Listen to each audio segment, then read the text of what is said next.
My guests for today are ZNA, an electronic pop duo divided by borders but united by a love for music. Formed in 2017 in Kolkata, Zaid Qureshi and Abraar Khan Varia came together to create slick, emotional, and vibey pop music about a range of emotions that include love, relationships, and general matters of the heart.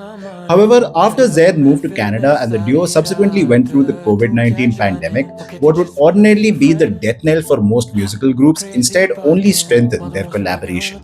Today, ZNA have garnered a devoted fan base nurtured through a mix of great music, sophisticated music videos, and intelligent and targeted social media marketing. And Zaid and Abraar got in touch with me to talk about all of this and so much more. So, I think if you're a musician or a creative of any stripe, you will appreciate a lot of the insights Zaid and Abrar have to share from their journey so far. And if you're just a normal music fan, well, you may just come out with some worthy additions to your playlist and some cool and hilarious stories. One of which involves a not safe for work sex toy, believe it or not. You'll just have to watch further into the video to realize what I'm talking about. So, without further ado, here's me with ZNA. Guys, thank you so much for joining us. Thank you so much for joining my show. Zaid, Abrar, how are you guys doing? Doing well, Cyrus. Thank you for having us. Doing well, doing well. Thank you. Thank you so much. I have to say, one of the reasons I'm excited for this conversation is not only because of your work and what we could potentially talk about, but also because, like, frankly speaking, my background is that I am a rock and metal fan. And that has been what my world has been for like more than a decade now. But with this podcast, I want to explore like various genres of music. So, like, talking to you guys is a really refreshing thing unto itself for me personally. And the way you guys approached me also was like really sweet as well. And I was really looking forward to this conversation. And I'm glad to have you on the show. Yeah, I'm glad we were able to connect, Cyrus. I know, some of the beautiful things about YouTube and its algorithm. I was simply scrolling through, while driving to the gym, I was scrolling through my YouTube and looking for things to watch. And randomly, your video popped up with Arsh from Fuzz Culture. And I thought it was very, very interesting the way you carried out the interview and the conversation you guys had. And I just genuinely wanted to quickly, reach out to you and sort of um, try and connect and have a conversation about something that we're doing here as well with ZNA. Oh, fantastic. Fantastic. So, like, that particular conversation has been like kind of making waves, and I'm glad it reached you guys as well. So, Abrar, like, any chance you heard about the podcast as well? I would say no, I was not part of this. Yeah, so Zed just texted me saying that he got in touch with you, and I'm just here. Okay, wonderful, wonderful. Okay, so first of all, let's get right into your latest music. I have to say, I think after my research on you guys, my two favorite songs of yours are your two latest songs, which is Befikar and Crazy Baate. So since Befikar is the newest one, tell us how the song Befikar came into being. Yeah, sure. Abrar, I'll let you go ahead with your idea for the beats, and then I can potentially go into the lyrics. Um, so basically, how we usually come up with our music is I usually come up with a beat first. So the beat could be inspired from anything actually. So real life events, if I'm driving to work or coming back from work and I'm seeing something happen on the streets. So Befikar would be for me. So I was basically out playing football with my friends at this big sports complex, and there were kids playing in the back. They were playing paintball or something. I don't remember quite exactly. And that just gave me like this nostalgic vibe of when we were kids and, first crush, first love. You're playing in the park and you like a girl across in the park, and then you're, trying to impress her by playing fancy and all. So that's how the chords and the beat actually came up. And then after that, I usually send like a rough demo to Zed, and then he bounces ideas off the beat, and then we take it from there. Okay. Okay.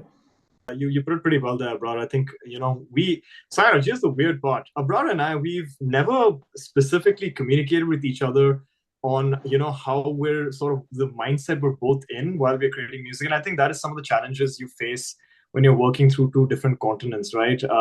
We've had a pretty straightforward sort of setup where Abraar sends me a beat. He doesn't ask me, Zaid, what are you going through right now? What are you sort of feeling? But for some reason, and that's why I felt like ZNA is always connected, and the way we work, it's somehow resonated well with people. But whenever he sends me beats, I think we're almost on the same wavelength. And to sort of delve a little bit into the lyrics and the way I thought about the song, I think we're in very challenging times, Sairaj. Specifically, if you look at the dynamic in North America, the amount of people that are sort of struggling to, be in successful relationships, and the divorce rates and everything else is on the rise, and people are preferring to be by themselves a lot more, and that question sort of sat with me quite a lot, and I've been trying to figure that out, and sort of struggling through things within even my own relationships in the past. And I wanted to come up with this, message across to people that why is there the struggle? Where does this come from? And, pulling it back to my own personal experiences, I think whenever I have, gotten into a relationship, I've always sort of been outcome driven. You don't necessarily place the things that you value really clearly, and you just go with the flow. Whoever you meet, whether or not you're attracted to that person through just conversations, and you had similar interests, but you don't necessarily take the time to lay out your own values. And so the idea of Befikar is um, be very clear about what you really desire, and don't chase those outcomes, right? Be present with the person that you are with, and try to sort of self-regulate your expectations, the way you carry yourself out, and only then I feel like you're able to be present and be grounded within a social dynamic and a relationship. And I think that can really help both you and the partner in having that successful relationship. So being Befikar specifically is the idea that you're not necessarily cold or distant, but you're Befikar of any potential outcome, and you're there to actually experience that relationship, and whether it's successful or it's not, but you're there for that moment. You're there to be there with the person fully. That's fascinating. Fascinating. And touching a little bit on the music video as well. I think the music video is very well done, very slick. If I'm not wrong, I think it is directed by John Perez, who has directed all of your music videos until now, if I'm not wrong. Yeah, that's right, man. John has been, one of these guys I came across. Again, YouTube is one of these things. I was just scrolling through YouTube, and I saw his video, and obviously because of that location proximity, it probably showed me some of his work, and I reached out to him. And he's this incredibly talented guy. He's able to direct, edit. He's a one-man army. He carries his own lights, and I've been blessed to have him, because he's really embraced us both. He works not only with me, but whenever we're making music videos, he sends Abraar like a list of ideas, and Abraar has his own team as fixed videographer guys who sort of help him shoot the thing together, and he brings everything together. So yeah, it's he's been really awesome to work with, and I think that consistency is something that even a lot of artists can benefit from. If you've got a director who understands the type of music you make, your vision, it makes things a lot easier when you're going into a new project. Okay, okay. And how much input do you two have in the making of your videos? Like, which part of the making of the music videos are you guys involved in, if any? Because what I found with some bands and artists is that they like usually, a lot of them like usually like take care of the music, and they just like hire a guy and like tell him to like come up with a concept, and whatever concept they come up with, they just go along with it. So it's not necessary that everyone gets really involved in the music video. But how involved are you two in the making of your music videos beyond just being in them? The planning of the video portion usually starts with me approaching John and giving him an idea, and I let him run his creative vision on the song. And once he sort of sits with the song for a couple of days, he'll send me a rough script of what he's envisioning, and once we get that idea, then he's very open to discussing what I think about that, and where is it aligned where he thinks we should go with the theme and the concept. And so we definitely do have a say in the way we come up with the final script. I think this specific video, Befikar, we did run into sort of a wall, because I initially wanted Abraar to be in this one. If you look at some of our videos, Abraar, he's got his sort of appearances which are limited, and I wanted him to be on this video. I was like, Abraar, I want you to be in this one. So we did plan to have Abraar sort of go through this whole dynamic with a partner and everything else. But unfortunately, he ended up getting chicken pox at the wrong time. So John Oh and I were no. That my next question actually was going to be that. Like in all the videos, Where I've am seen I? Abrar in them, but like where are you in the Befikar video? So it's like chicken pox, really. Oh man. Yeah, so Abraar ended up getting chicken pox, man. So John and I were literally about a week into the shoot, because we had planned and we had fixed our schedule. And so we were like, what are we going to do now? And to be very honest with you, Shairaj, we didn't have a fixed vision with this one. We were like, let's go with aesthetic shots, and let's try and portray you in a very raw sense. And I think it really worked well. Where especially in the first half of the song, which is a little bit sad, which starts building up towards the Befikar element, and I think he did an incredible job showing that. Where when the first verse kicks off, I barely have any expressions, and it's a pretty straight-faced look, and I'm just lip syncing the lyrics, and slowly as the song starts progressing, that energy starts coming out, and the way he chose to select some of the locations that we shot in, specifically with the it was very cinematic, basically, right? And that specific day, it ended up raining throughout, and it was a struggle in itself to try and keep, not ruin all his equipment. But I think that complemented the video pretty well. Okay. Abrar, if you didn't get sick, what was your role going to be in the Befikar video? What were you going to do in it? We would never know now. Oh, so there was no concept in place like before you got sick. No, I mean, usually if so the beauty of this is basically John doesn't understand Hindi that much at all, from what I gather. So he hears the music in like a very unbiased way. So he's not listening to the lyrics and be like, oh, this is what the song means. So his ideas are completely opposite to what the song might actually be about. Mm. So then usually what he does is he usually has like a plot, if you might say, where Zaid is the protagonist and he's doing all the main stuff, and I'm doing all the B-roll shots, basically. So I am like a secondary character, or like someone's figment of imagination. I'm just like fading in and out of the video, and people are wondering like, okay, who is this guy? So that's basically the gist of it. Yeah, but like you're a pretty handsome guy yourself, dude. Have you thought of being in like more of the music video at any time? I mean, yeah, that's the plan. So I promise that I'll take a lead role in the next one. Yeah, you should. You absolutely should, especially after Befikar. It kind of seems like you got ripped off and like Zaid is hogging the limelight, No. Yeah, unfortunately, but yeah. Yeah, but like how comfortable are you being on camera in general? Like does it On come a scale of 1 to 10, 3 or 4, but I'm getting there. Like, yeah, it was a 1 a few years back, but I've got it up to 4. So maybe over the years it'll get up to a 6 or 7.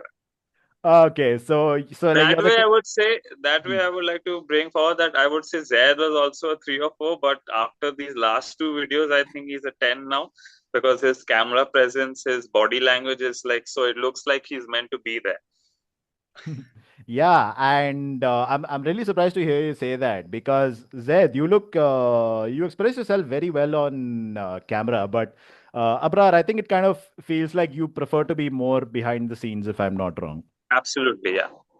Okay, all right. So going into Crazy Baate, the song before that,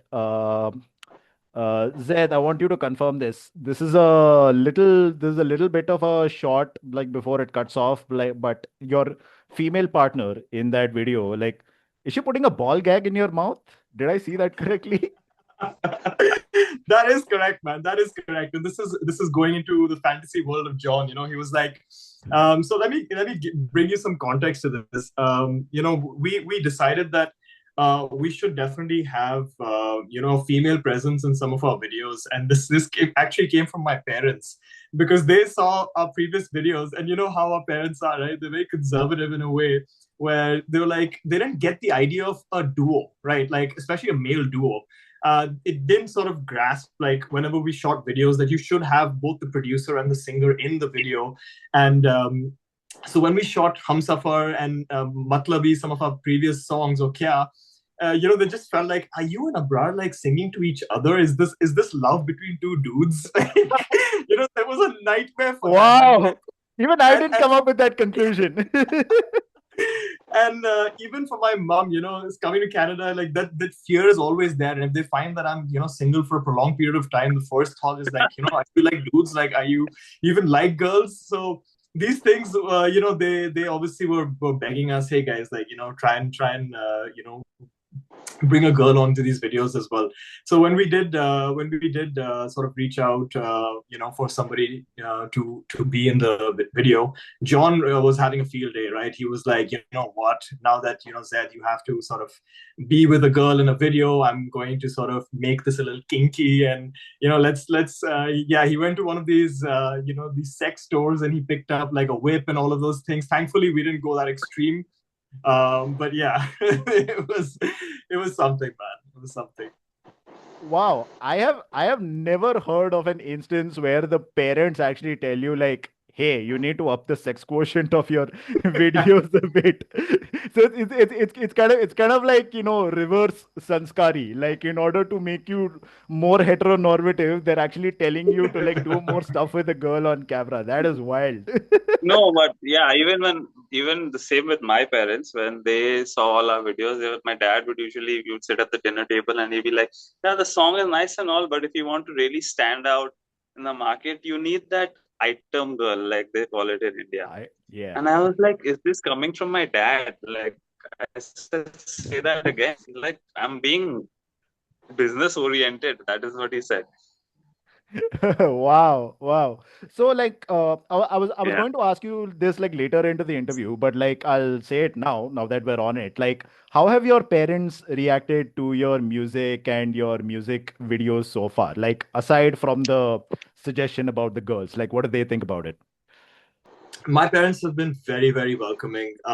Obviously, you do go through that resistance phase, where I initially started making music, and if I was putting in any money towards marketing, they didn't understand it, and they felt like I was sort of throwing money away. But my mom, she's been a massive supporter. She's always pushed me into singing. She's actually the one who I've probably picked up my singing from. I think she's a pretty good singer herself. So she's always been supportive, and she's one of my number one fans. I'd like to say that, because she's learned of all our lyrics, and whenever we take out a song, she has that on her ringtone, and she's sending it all over to her friends and everything else. Abraar knows this. She's one of our top commenters on our Instagram as well. So I keep telling her as well, I have to sort of educate her a little bit on Instagram, because whenever we put up a story, she'll comment on the story saying amazing, and I'm like, mom, like, that does nothing. You need to comment on the post if you really are going to support. But yeah, my dad isn't very musically inclined, but especially after Befikar, I think he's really started to support this whole movement as well. I was really surprised to wake up one morning and to see a reel. We get a notification if someone uses a song to create a reel, and I saw one from my dad. He posted a reel on his Instagram with the song, and he's driving, and he's like sort of vibing, and he's with one hand he's driving and recording, and then he's used the song. So I was really proud of that. I was like, wow, dad, like, I can't believe you've actually figured this out. Abrar, what about you? My parents are, I would say, very neutral. They're not overly excited or like critical about it. But whenever I do say that I'm coming out with a song or releasing something, so they are the first to spam all their friends on WhatsApp, like, this is my son's song, my son's song. Yeah, so I mean, that way they're just happy. They just hope that something actually eventually comes out of it. But yeah, they've been supportive, so that's all I can say. Yeah.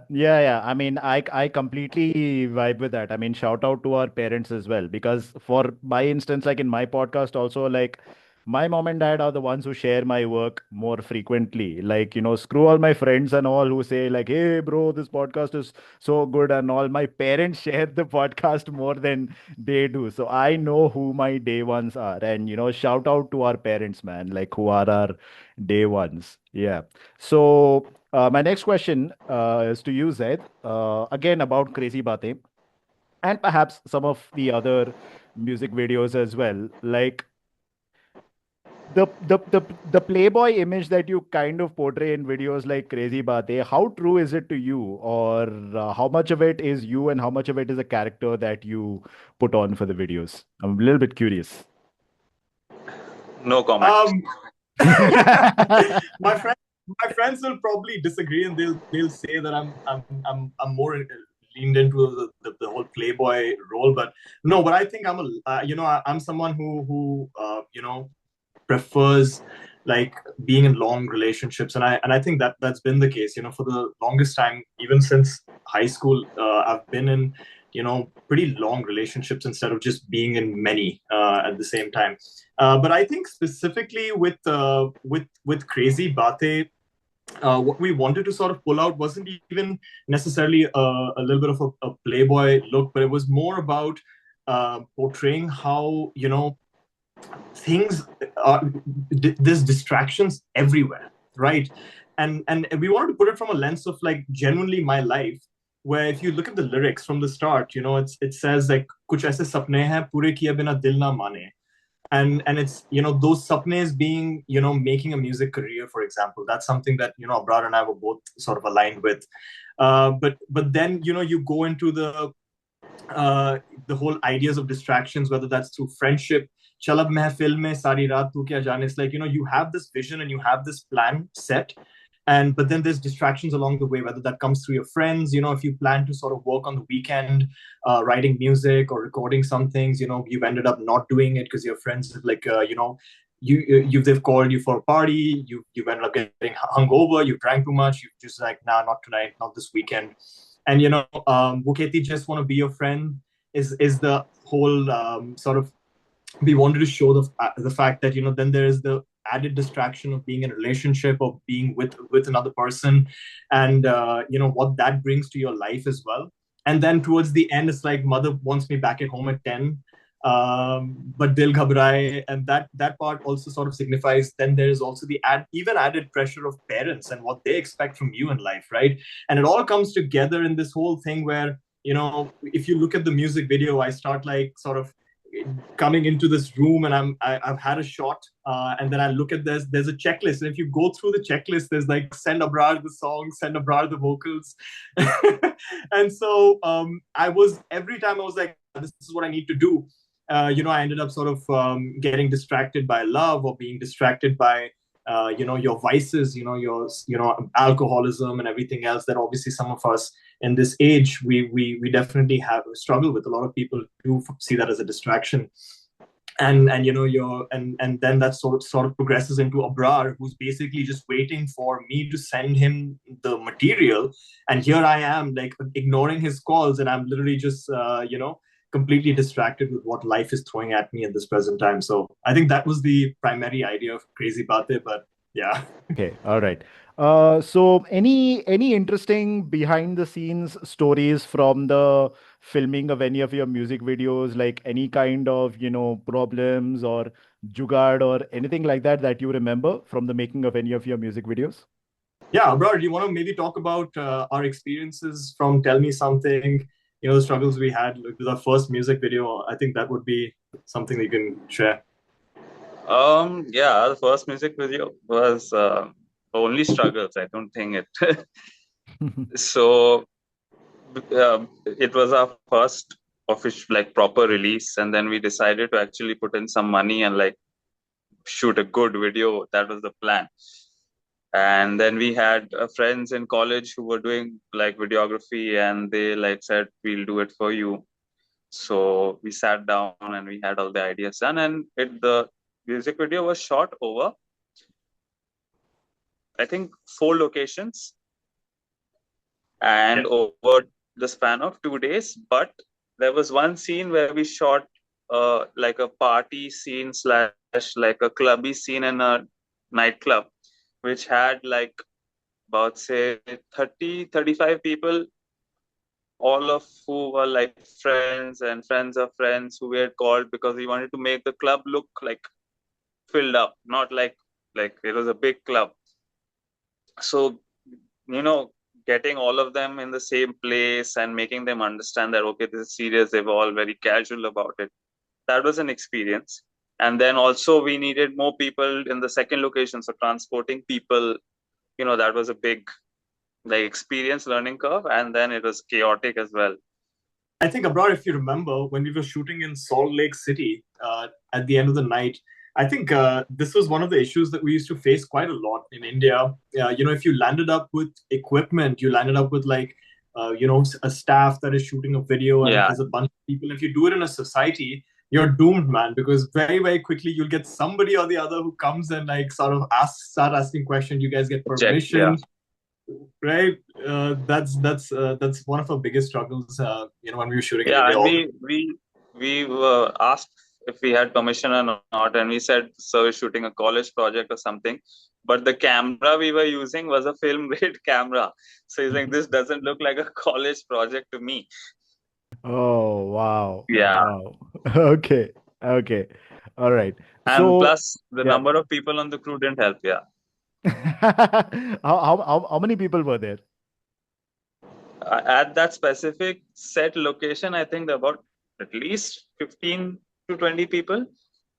Acha, and we were shooting in a small like alley, between like two houses. Like it was like a small narrow lane, and like 15 people in the lane made it seem like there was something going on. So that okay. Yeah. I get it. Okay. So rewinding back to the beginning, tell me about the origins of ZNA. So basically, how Zaid and I met was nothing to do with music at all.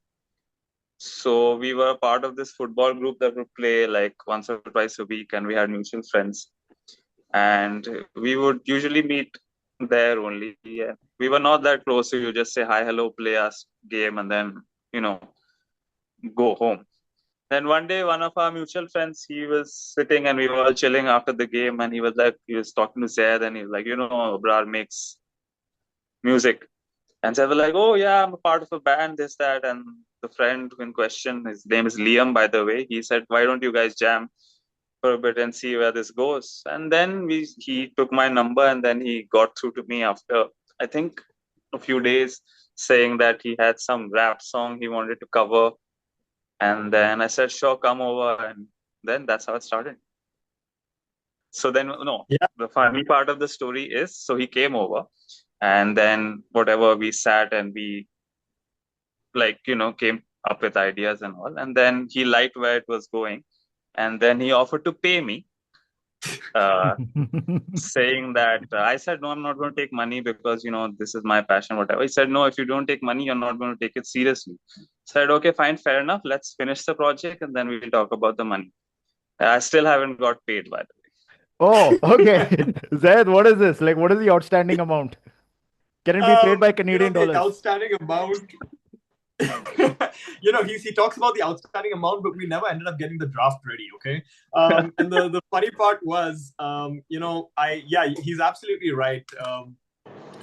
When I started sort of going through some of the drafts that he had sent me, I was actually pretty surprised by, and Abraar obviously downplays this, but from our brief conversations, all Abraar mentioned was, I do some remixes and everything else.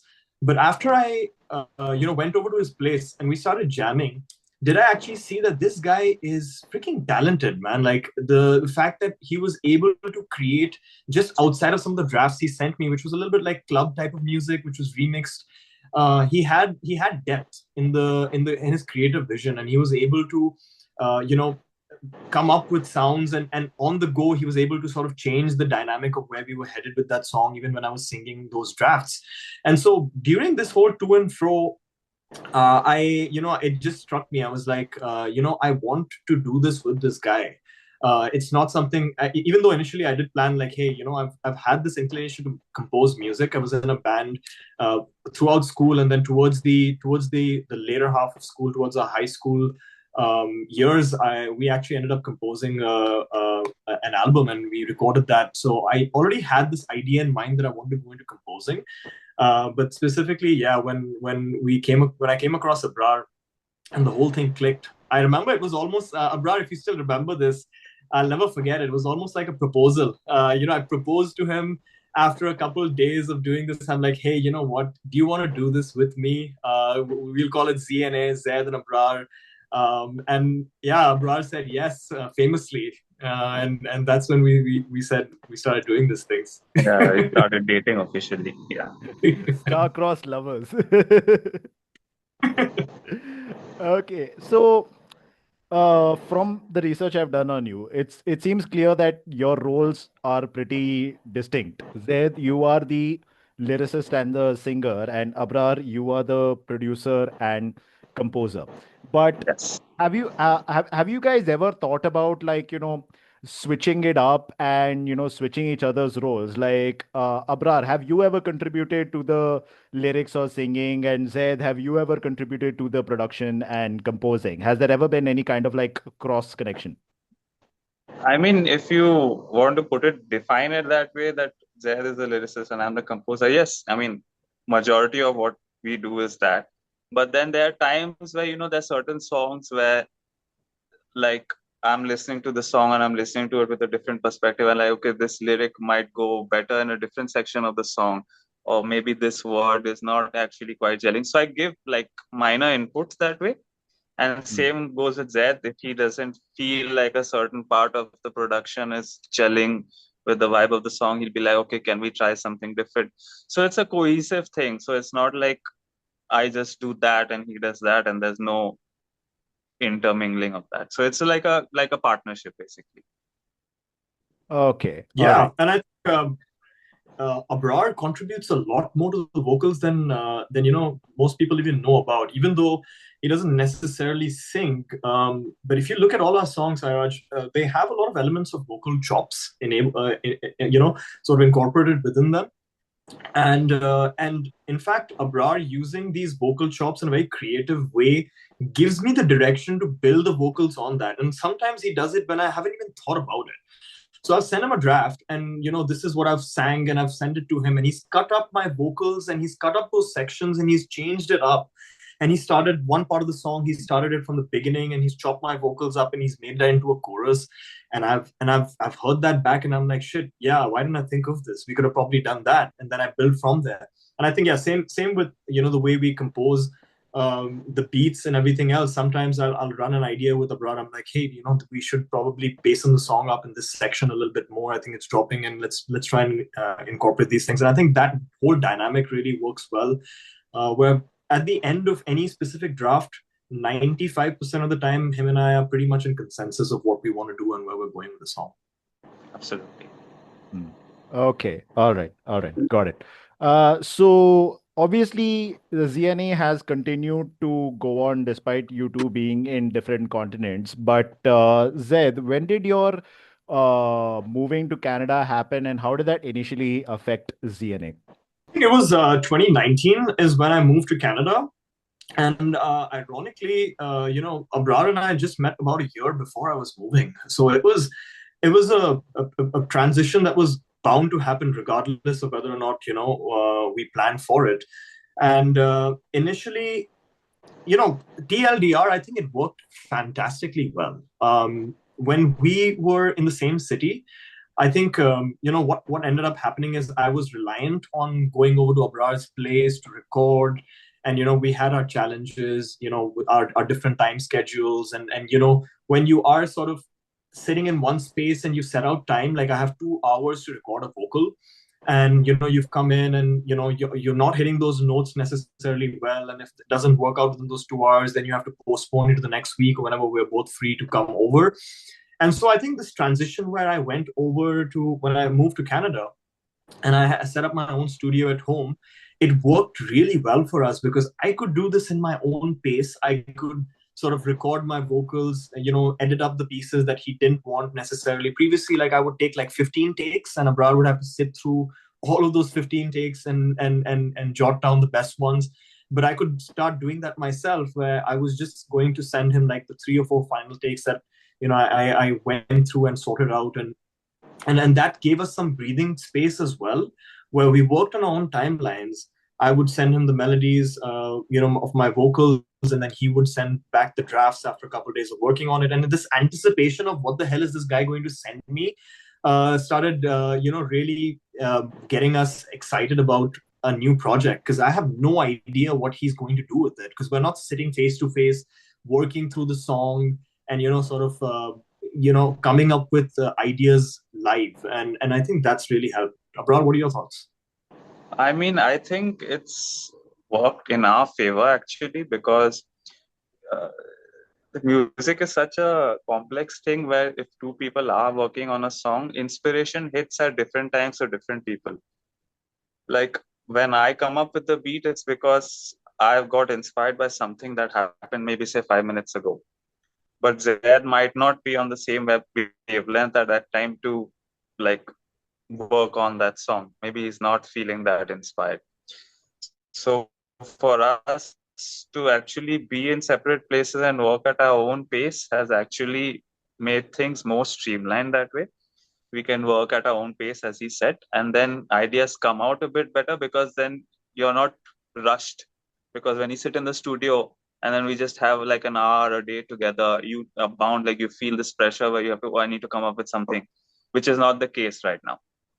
Oh, okay. So like Sorry. having said all that, I assume that in like as opposed to what has happened to like every other band or artist, I assume that the pandemic didn't really affect you guys that much because you were already like digitally in communication with each other. Or did the pandemic have any True. effect on what you guys were doing? I think the Not pandemic, much. specifically for us, it did show us the power of engaging a lot more with your fans. Specifically, Bra, you'll agree with this. Quab, which is one of our closest projects for me specifically, I think it means the most. When we were all locked, when the lockdown happened, and we started seeing a lot of our friends obviously go through things, right? Like, when you're isolated by yourself, and all you're sort of going through is these negative messaging that you're getting, where people are suffering here and there, and especially for me as well, back at home in India, there was a point in time where things got really ugly, and so we wanted to use music right at that stage to try and bring people together. And so we came up with this idea that, hey, even if we're locked down, let's write a song, let's collaborate with artists, let's ask people to send us their clips and resonate with the story that we're all going through, which is this really weird space where we don't really know what's going to come out of it. And I think that was one of the first songs where we received so much enthusiasm from our friends and everyone else who were involved. They send us their clips of them, in different settings within their home. Someone's making tea, someone's in a gym, not a gym, but like, they're working out in their own homes. And it was really, it was actually really nice to see how, despite the things that we were going through, I think people were all aligned in wanting something good to come out of it eventually. And then this song was really one of those things that brought us and our sort of fan base and our audience really close. Oh, that's fascinating. I'm glad that, something good came out of all that for you guys. So, yeah. One thing I'm curious about, from all the research I've done for you guys, done on you guys, I think I'm not finding any clips of you guys actually performing these songs live. So, have you guys ever actually performed live? Not yet. Except my sister's wedding. Oh, okay. Okay. All right. So, like, why have you guys not performed any of these songs live yet? So, like, are there plans or anything like that? Certainly, what we like I mentioned, man. Like when we formed, this whole concept was just in that transitory stage where I was moving over to Canada.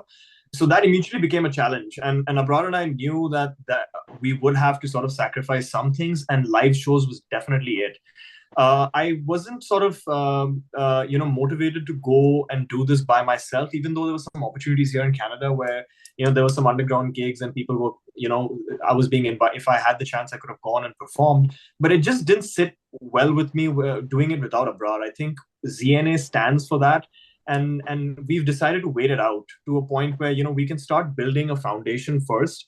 And I think going back to the conversation you had with Arsh as well, right, in the last your last podcast, where he mentioned that what artists want out at the end of the day is to simply just have people come and show up and cheer for what they make, and that's all you need. It doesn't matter what the number is. And we realized that pretty quickly that we didn't want to sort of just have those shows set in place, even if we were both in the same city, without us actually having that foundation set with people who resonate with our music, who know exactly what they're going to get when we come and perform, and they we can have that experience with them. So this is some of the things that we've been we knew going into this project that we live shows is something that we might have to sacrifice for a couple of years before we can actually build that foundation. But it's something I genuinely look forward to, because coming from that whole experience being in a band, the whole feeling of performing live is something totally different. I think we'll do an incredible job with the type of songs we have. I think they would do really well live. Abraar, I don't know if you'd agree or disagree with me. I mean, yeah, I mean, whenever he does come down, I mean, it's too short of a time for us to actually rehearse and get in a show. So maybe maybe a few years, maybe a year or so down the line, when we have that opportunity, we'll go ahead with it. Okay, all right, all right. One other thing, like when I look at your music videos, I think that the background of Canada and all the city lights and the night skyline, it really works well. It works in favor of your visual. So, like, what kind of effect has living in Canada and like the Canadian atmosphere had on your music? Because it really matches your vibe very well of the whole electronic pop kind of vibe. Yeah, I think being here in Canada, I think whenever you find yourself traveling a lot. Whether it's you going down to work and like the roads in itself, driving is a great experience here. Unlike being back at home where it's all just sitting in traffic for the majority of the time. And here you were, especially when I started exploring this place, there's a beautiful beach not too far away from the city here in London, which I visit pretty frequently. The drive is beautiful, and in fact, that drive, I don't even think I've shared this with Abraar, but that drive itself has inspired so many songs of ours. Just just having the beats that Abraar sent me play in the background while I'm driving, and just taking the whole scenery in has inspired a lot. And ironically, that it's translated so much with our audience as well. I think if you look at some of the reels that people make on the songs that we've created, majority of them have people driving in a car and like just playing, shooting the video. So I think they felt the same thing, that when we are creating these songs, that sort of that message has gone across. And so I would say, yeah, like a lot of our music works really well for anyone going on long drives and just playing the songs in the background. Mm. Okay, okay. Yeah, I can definitely see that. I can definitely see that. And getting into the lyrics, the common themes I seem to find in the, lyrics and the concept is like love, relationships, and generally matters of the heart. So, what is it about that concept that makes you want to write so many songs about it? And are there any other concepts that you want to explore in the future? Yeah, for sure, man. I think because love is the only algorithm we haven't cracked yet. क्या बात है क्या बात है perfect tagline, Spotify perfect knows tagline. Spotify knows my music taste. ChatGPT knows my trauma. But no one's been able to figure out how two people they catch feelings, they mess it up, and they come back for more. So that is one of the reasons. The second reason is, man, therapy has been expensive, regardless of where we've been, whether it's India or Canada. So we thought music is the second best thing. But no, man. Jokes aside, Sairaj, I think love is a very strong emotion, and I've been moved by, love songs, and I'm not ashamed to say it, in my early days as well, getting into relationships or going through a breakup. I would be that guy who'd like have like a playlist of like love songs, and it really helped me, man. It really helped me feel better, and it really helped me sort of move on in a certain sense. Uh, and it's so powerful that you can distinctly remember the places you were, the feelings that you were going through, the moment in time where you were, whenever when you're impacted by the feeling of love, and when you hear those songs that also help you heal. And I think that resonates with a lot of people as well. And when I felt the way that these artists made me feel, helped me move on in certain scenarios in life, I wanted to be that artist for someone else. If I could sort of help anyone's day get better, or to help them go through this, this very strong feeling that love is, in their journey, and there's nothing more fulfilling than that. And if it can help them, we've had art fans just send us like a message saying, hey, like this really helped me, man. Like I was going through something, and this one song of yours really resonated with where I am in life with my relationship. And yeah, I think that's a very powerful thing. It does more than you can give a call to a friend and like give them advice. I think if they can hear your song and they can just feel a little better about what the situation is, I think that's impactful. Okay. Abrar, do you have anything to add? No, he's covered all the bases. I guess nothing much. Yeah. So whenever you get like any vocal takes from him, like from Zaid, does it sometimes feel like यार इसका क्या हो रहा है अभी क्या drama चल रहा है? What All the relation? time, all the All time. the So you can tell what's Every going on with song, him when you listen to every his vocal song, takes.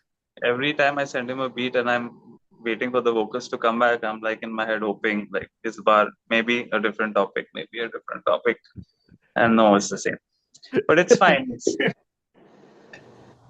Oh man, okay. It sometimes it kind of feels like I'm in the beginning of a couples counseling right here. Abrar is like chomping at the bit to say some things about you, Zaid.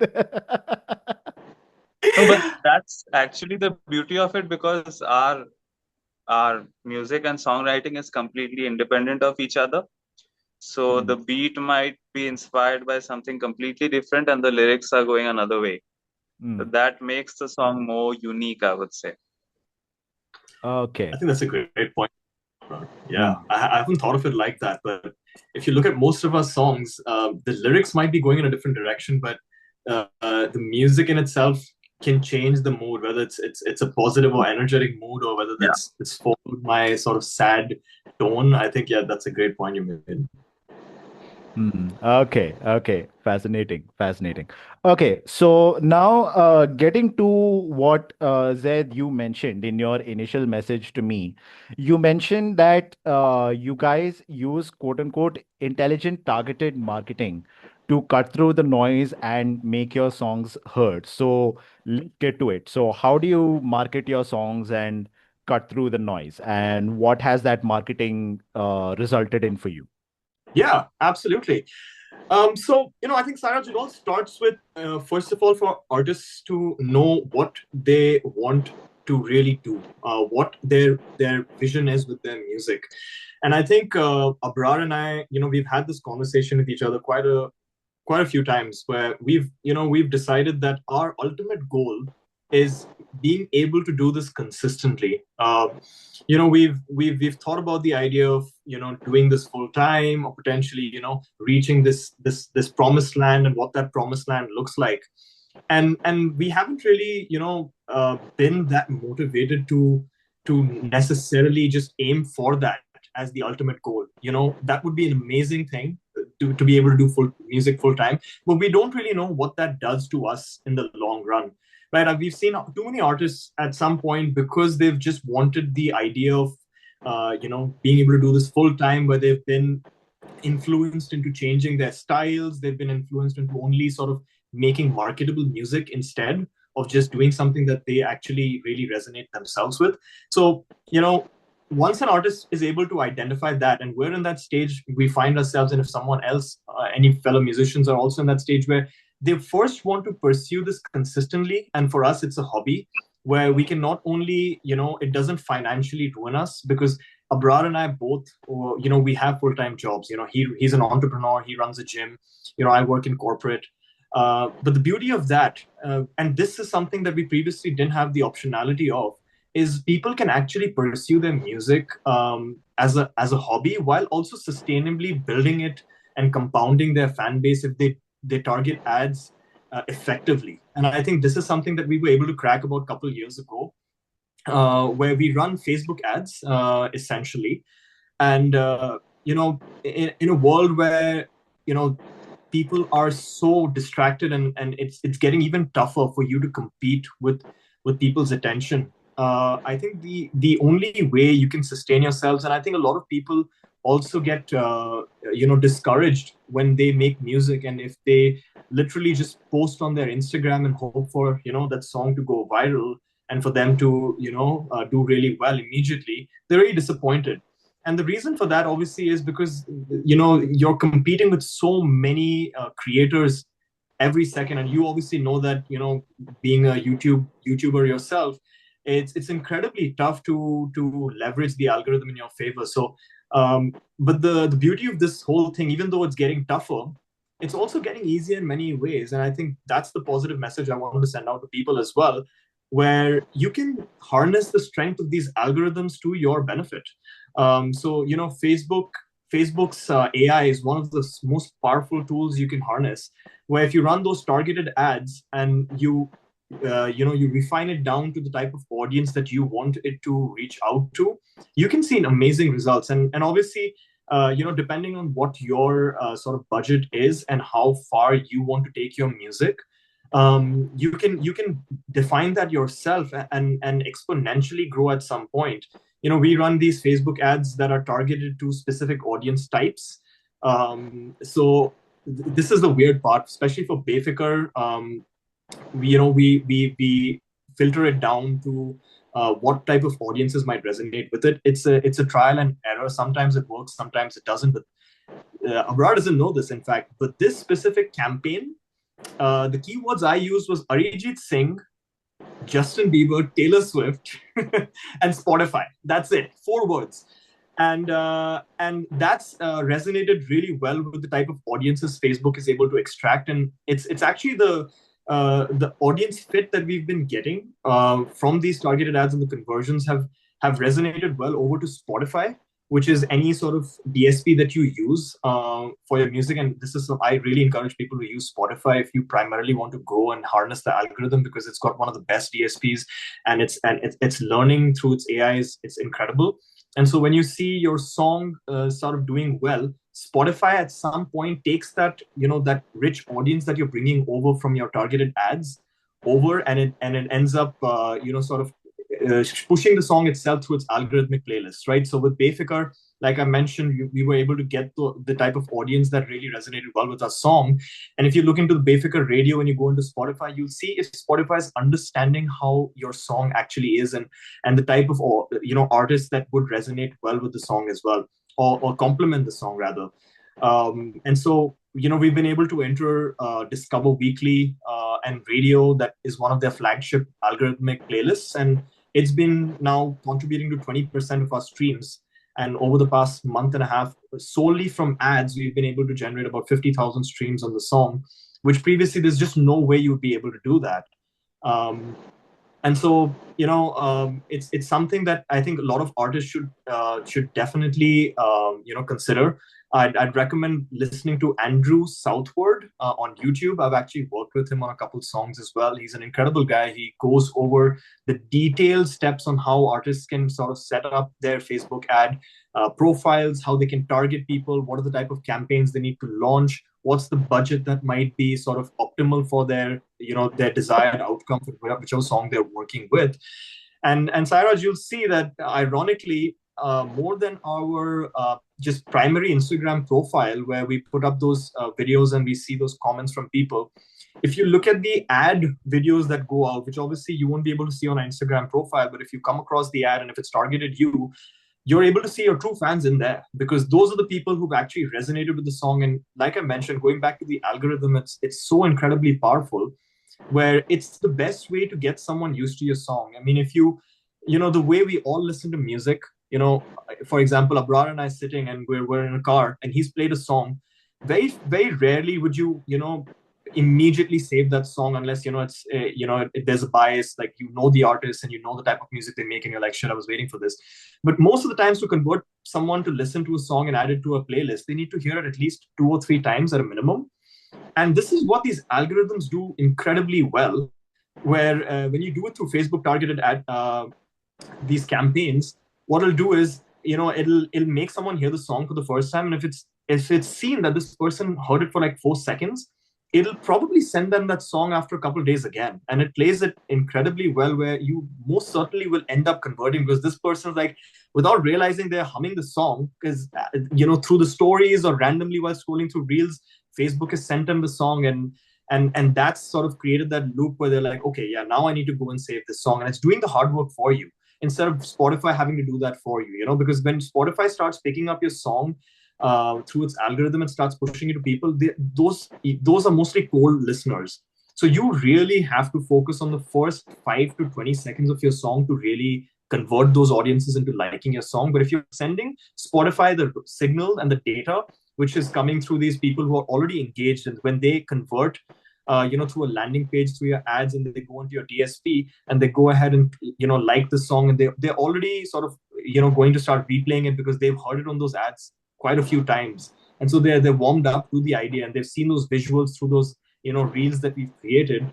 So Spotify really works well. It's like, okay, nice. Like, I now understand the type of people these artists are sort of, bringing in, and now I can take this, and this is the type of audiences I can push to. So it's a win-win situation where tomorrow, even if we end these ads, Spotify will do quite a lot of the heavy lifting for us, and that compounding effect is what a lot of artists can leverage. And it depends on whichever stage of life you are, but if you are looking into getting money back from this this idea of making music, most people will fail. But if you just want to consistently to pursue it as a hobby and build it to become something at some point, I think this is a incredibly powerful tool. Okay, wow, that's fascinating. That's fascinating. So, do you think the approach that you've mentioned, do you think it can work for any artist of any genre, or are there any limitations that you see based on the kind of music that the artist is making? Do you think it can work for everyone, or just people who are in the same vibe as you guys? No, Saraj, it works for absolutely anybody. Absolutely anybody. Any genre that you're pursuing, as long as you are able to identify, the type of trends that your audiences might sort of vibe with.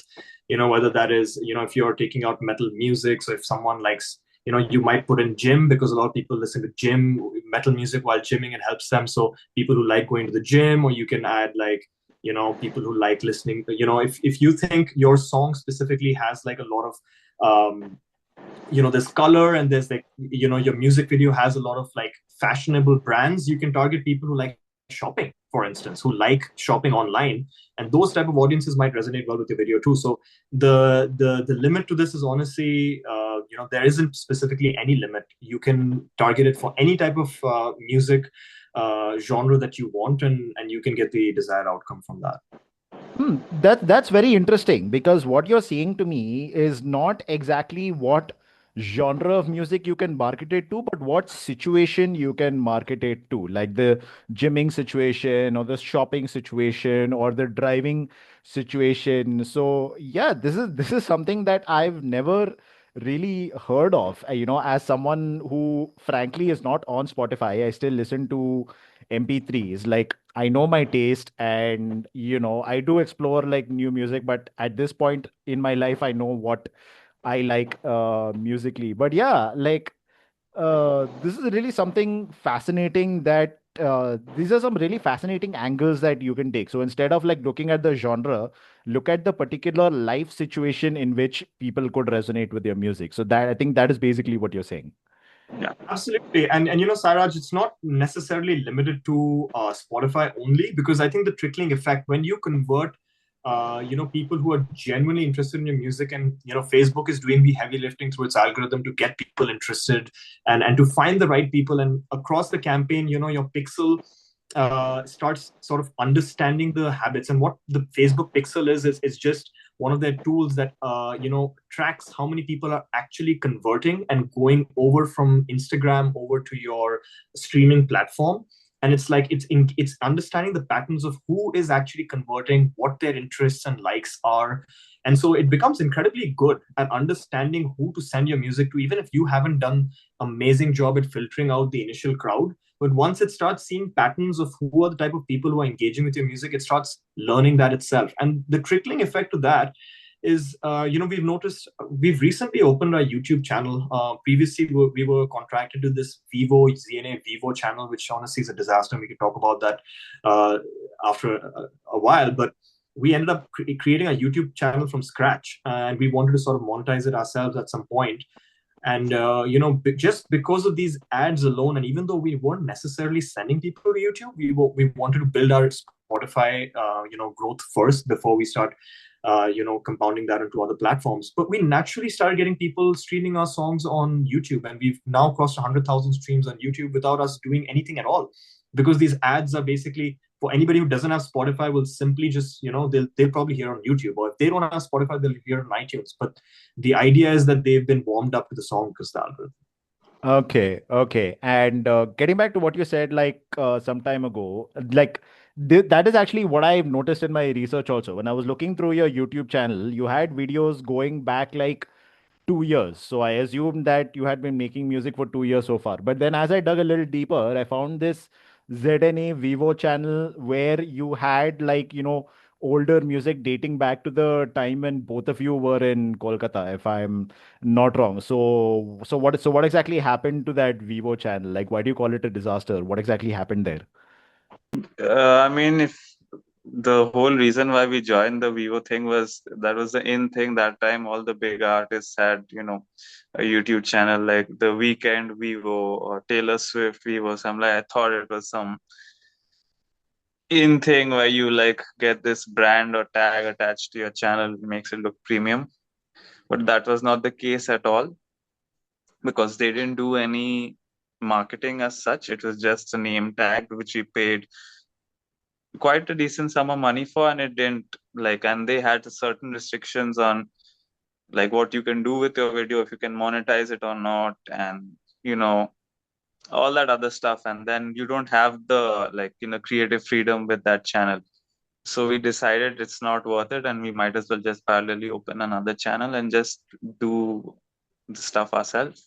Okay, yeah, it seems like Vivo was like the in thing back then. Like even I used to see like all the big artists like releasing music on their official Vivo channels, and that Vivo watermark would be at the bottom of Yeah, the video. video. But yeah, I think that sort of thing has gone away. It's like I think basically like third parties which tout themselves as like being able to promote your music and all are all kind of going away. So I think it is better that you guys have more autonomy to marketing yourselves Absolutely. as Yeah. opposed to like delegating it to like a third party.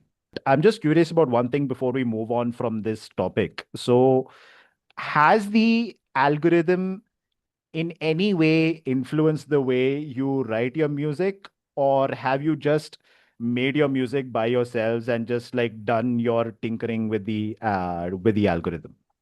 Yeah, I think that's a great question, Saraj, and it's tough to say that because oftentimes the algorithm itself is very difficult to understand. What it's going to sort of resonate with and what it's not going to, and so we've necessarily just tried to stick to what we know best, and we've tried to sort of work with our sound, which is a very electronic pop. We like the idea of having a drop in every song. You'll pretty much see that in the energy element sort of being extracted away. But I think what we have definitely used and changed up has been our visuals. So more than anything, not our song primarily, but our visuals. We've noticed that the type of videos you want to shoot, if you are going to use these Facebook ads, you want to obviously still compete with it is an auction. The way these ads work is you get charged per conversion. So anytime a person goes from the ad over to your DSP, which is that, whether that's iTunes, that's Spotify, that's YouTube, it will charge you a cost per conversion, and it depends on how good and attractive your ad is, and it's making it easier for Facebook to send people over, it will charge you that rate. So if you don't have incredibly appealing visuals, it will charge you a lot more because it's tougher for it to convert people and send them over there. So that is primarily something that we focused a lot more on to optimize constantly with each video. So you've seen, the way we've started creating our videos ever since I think 2020, when we really did well with our Spotify. Kya, the Humsuffers, the Mehtu, they all crossed about 100,000 streams. And we started leveraging those visuals to a small compact format where the best parts of the song is what we used. We made sure that the videos had frequent cuts, etc.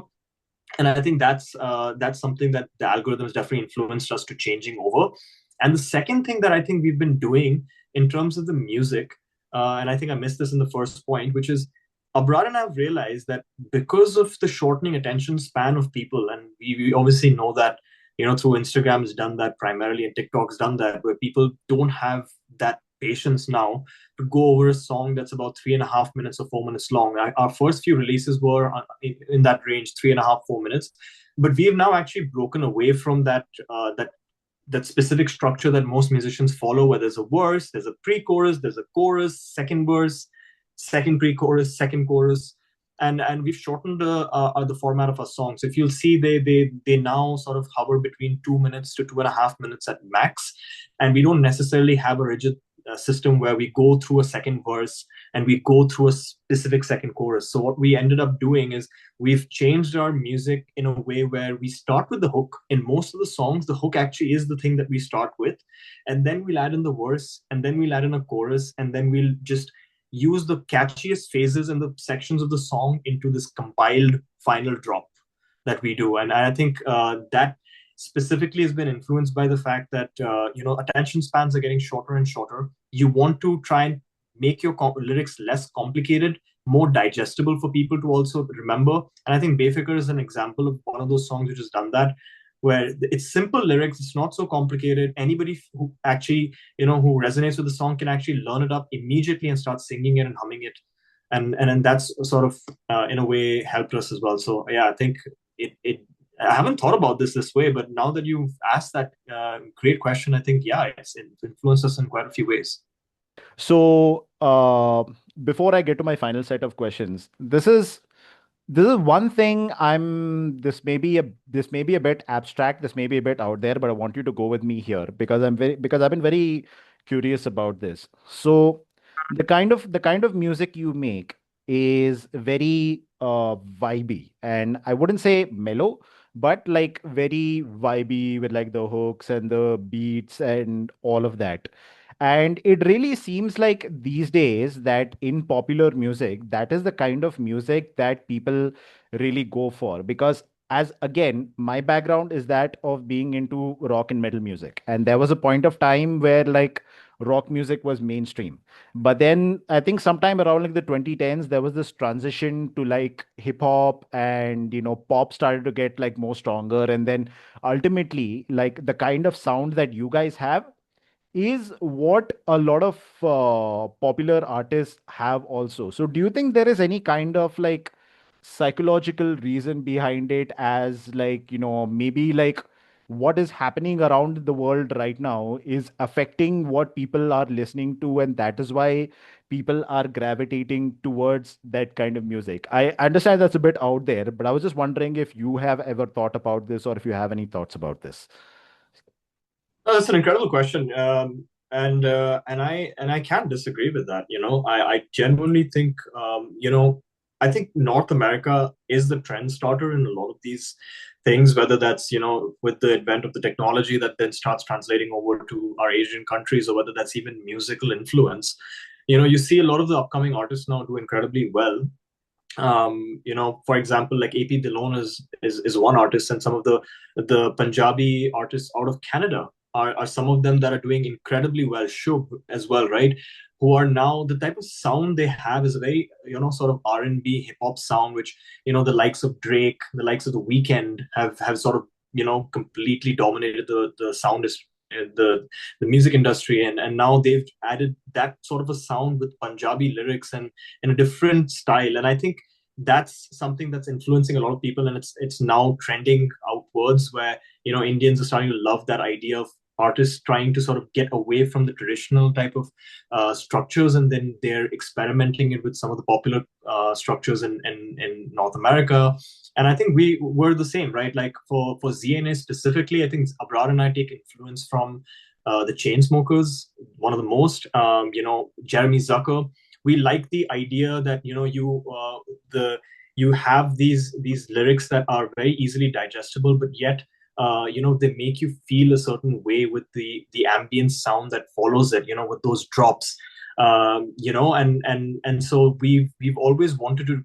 That aha moment happened when we were making English music, and we realized that it didn't feel so genuine, and it didn't feel like we had a base.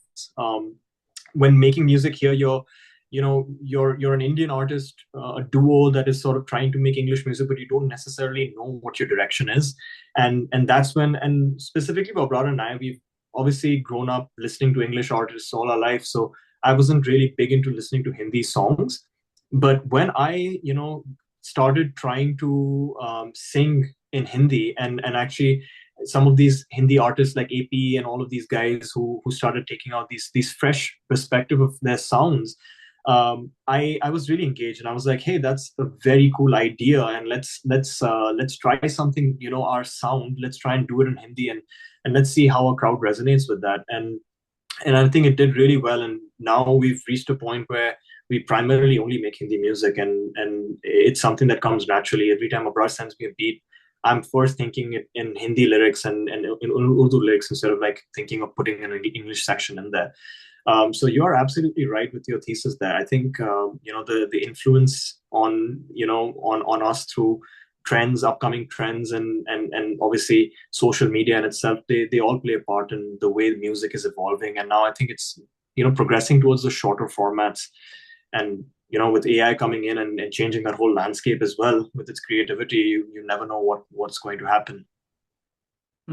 Okay. And I'm glad you mentioned AI. So, like, have you used any AI tools, or has AI had like any impact or contact with ZNA until now?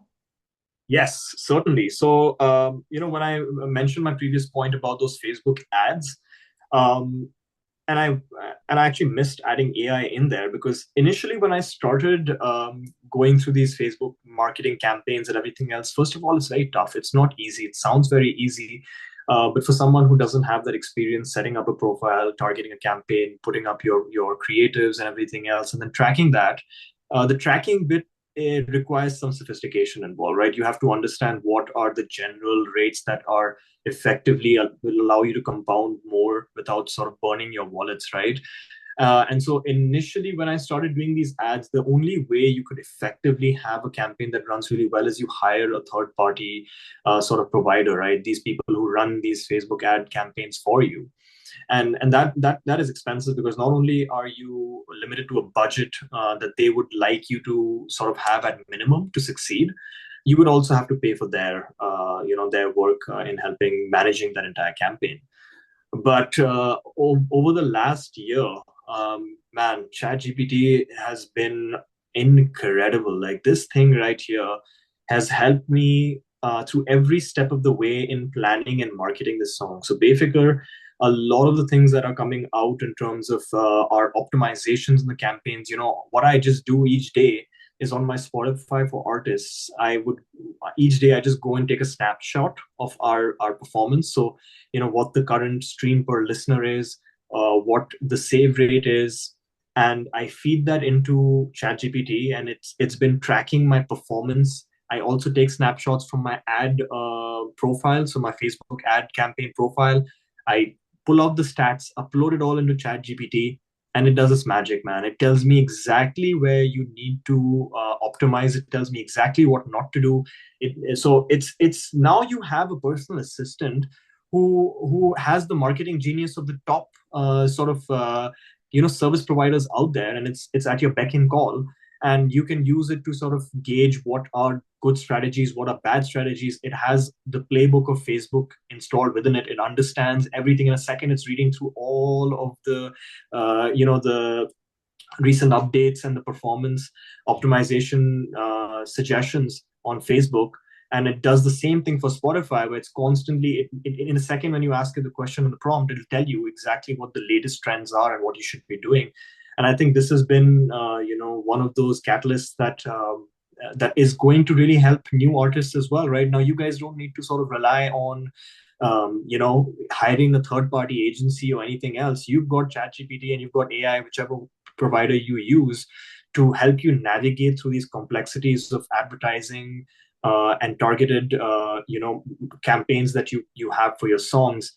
So oftentimes I'll even send it a video, a music video, and I'm like, hey, what are your suggestions, what are your thoughts? And it comprises, it'll cut it down. It'll be like, these are the sections that I think are the most appealing, you should market this. It's scary, but I think if you do use it to your strength, you can level up very, very quickly without having to rely on anybody.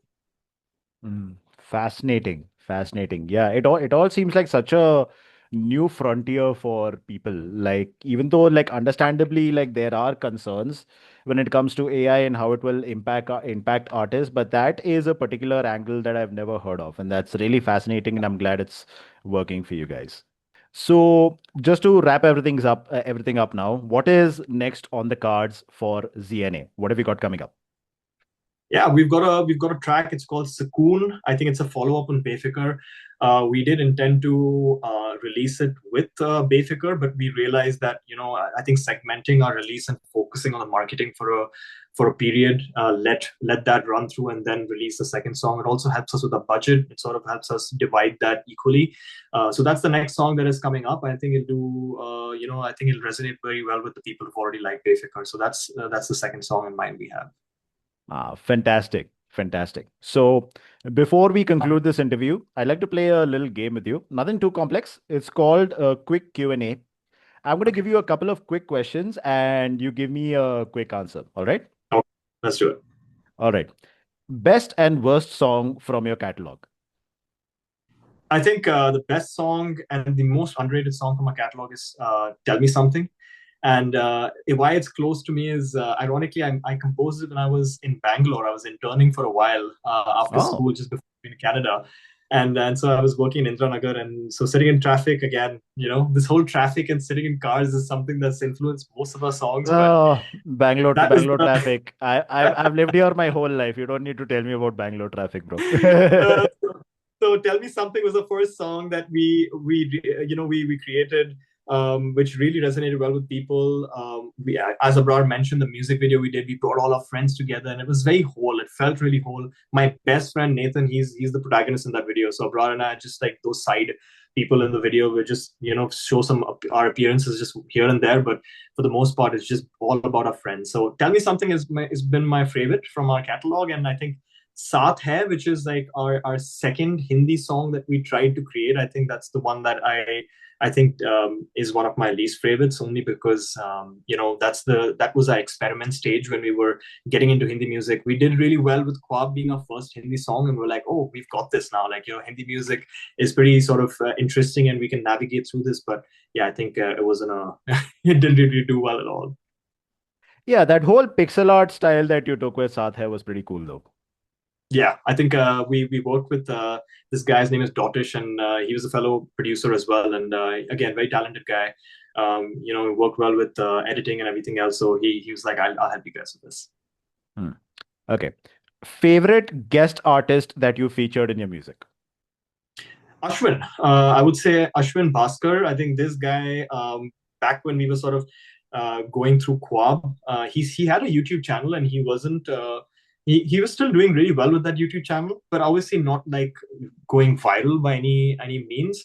And I think after Khwab is when he actually got super viral. Like, he took out a couple of shorts, and he has this very cool concept where he'll do these short format videos with these these South Indian sort of personalities, and there's a song he makes behind it, and they just did really well, basically. and he's got millions and millions of streams after and everything else. So we were able to bring him on board again for been a while, and I think that's been one of our fastest stream gaining song out there. We put it up on YouTube on his YouTube channel, about 200,000 streams within a couple days. So yeah, I think he'd be definitely one of our best guest collaborators. Okay. Okay. If you had to introduce someone to ZNA for the very first time through one song, which song would you pick? I think I'd pick Humsafar being our first song. I think it suits everybody's needs in terms of it being a song that isn't too quick, it isn't too mellow at the same time. It fits that middle ground, and I think it really sends the message about our primary theme, which is love, in a pretty beautiful way, and I think it's very close to me as well. So Humsafar would be the first song I'd send to them. Okay. Okay. If you could feature your music in any TV show or movie, which TV show or movie would you pick? Oh, that's a good one, man. Not that I watch a lot of TV shows, but there was one that I recently saw. It's called Call Me Bay. I think it's Ananya Pandey's in that series. It goes over how she was staying in Delhi, came from a pretty rich family, was married to this very successful guy, and she cheated on him, started from scratch. He left her with, she had to start from scratch again, building up her wealth and everything else. So I think there's a lot of features of some good Hindi songs in there, and from artists that I think some of our songs would fit really well into those type of rom-coms or these new Netflix series that are coming up. Okay. Okay. Your primary influences as a singer-songwriter? I think Bon Iver, John Mayer, Coldplay. It sounds a little cliche, but I think my music journey started from these artists, right? In a band, the Killers. These are the type of artists that influenced me to get into music and to cover songs that they were taking out at the time, and obviously then that's evolved into different artists and different genres. But I'd say these few. Okay. If you could meet one of your influences and thank them personally, which influence would you pick? Which artist would you pick? I think it'd be the Chainsmokers. I think for Abraar and I, because we really resonate with how they have built their sound, and they're also a duo, and I think it's a goal for Abraar and I to maybe one day have a song with the Chainsmokers come out. I think that would be a dream. So we'd thank them for sort of making the vision of ZNA come to life. Okay. Okay. First English song and first Hindi song you ever heard? Oh, that's a tough one, man. The first English song I would say is the Bohemian Rhapsody. Obviously, my mom was a big Queen fan, and that was the first song that was to play a lot of the times. Whether that was in social events or whatever with friends, they would just play that song. So with their friends, my parents' friends, not mine at the time, no one would be listening to that. But yeah. That was the first English song, and the first Hindi song that I heard. Let's see. Let's think. I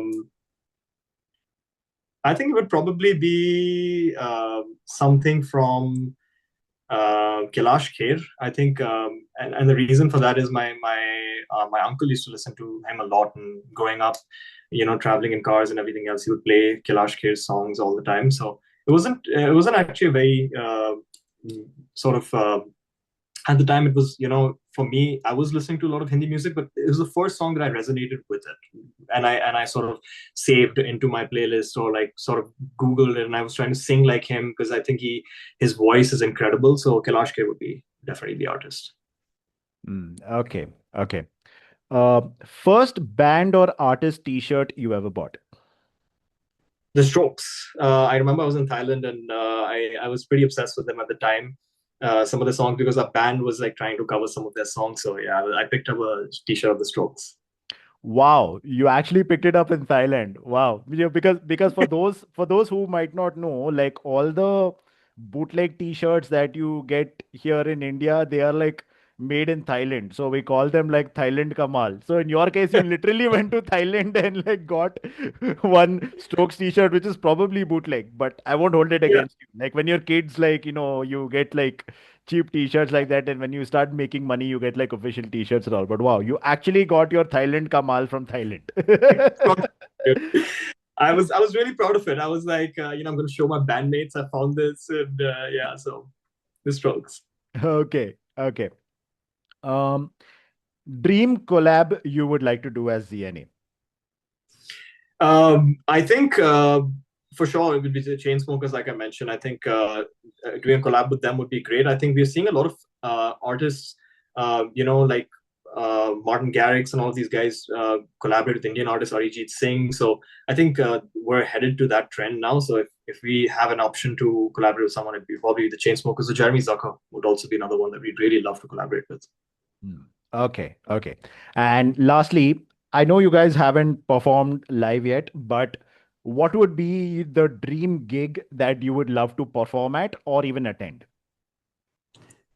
Oh, that's a great one. I think the NH7 Weekender. I don't know if you've ever heard of this sort of music festival that happens in Kolkata, and I've been to a couple of them in Yeah, Shillong. I have been to a couple as well. Like NH7 Weekender is like big here. I went to the one in Pune in 2014 and then like a couple of times after. But yeah, I have heard of NH7 Weekender. Yeah, I think I really had a great experience there. The way they set it up, the artist selection that they had. Some artists like Newt Math, Cloud Control. These were artists that I was just listening to, and going to NS7 and seeing them live was an incredible experience. So yeah, and some of the Hindi artists upcoming as well is featured in those festivals. So yeah, I think it'll be really nice if we could play there someday. Hmm. But we have a couple of like new festivals rolling up over here. Like we have had like Lola here, Lollapalooza, since Mhm. 2022, and from what I hear, like Rolling Loud is also coming here. So I think that's going to be pretty fascinating. So maybe one of those things. Maybe Lola would be a great fit for you guys as well. Probably, yeah. Look into that one as well. Okay, great, great. So, yep, that's the end of our interview. Zaid, thank you so much for your time. I hope this convo has been as great and insightful for you as it has been for me.